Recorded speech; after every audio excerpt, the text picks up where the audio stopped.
The Honor 7A comes with the latest version of Android Oreo, 8.0 rather than 8.1.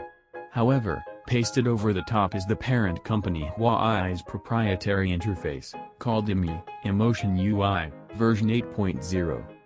While it's fair to say some people won't even notice, if you're coming from either an iPhone or an Android with something closer to stock, you're probably going to notice the somewhat psychedelic color scheme and nursery school app icons.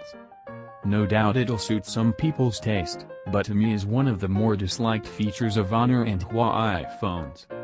On the home screen, you'll find a Huawei app called Themes that allows you to change up the look and feel of the phone. Some of the options are fairly terrible, but there's a huge range including ones created by fans, so you should be able to find something you can live with. If you prefer the Android app drawer menu to the iPhone-style everything in folders on the home screen approach, you'll want to go to Settings, Display Home Screen Style and change it to Drawer.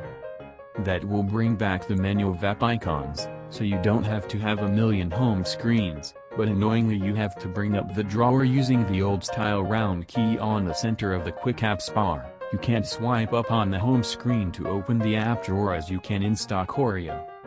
As is often the case with budget phones, the 7A includes some pre-installed apps and games outside the native Android stuff. There's racing game Asphalt Nitro, Assassin's Creed Unity, Arno's Chronicles, which crashed on opening, Booking.com, Dragon Mania, eBay, Kingdoms, Puzzle Pets, Spider-Man, Ultimate Power, and so on. There's also a sprinkling of manufacturer apps, like iCare and the Honor app. Out of the box, we had just 5 GB of the 16 GB of storage left, and these apps are one reason for that. On the bright side, some, though not all, can be uninstalled.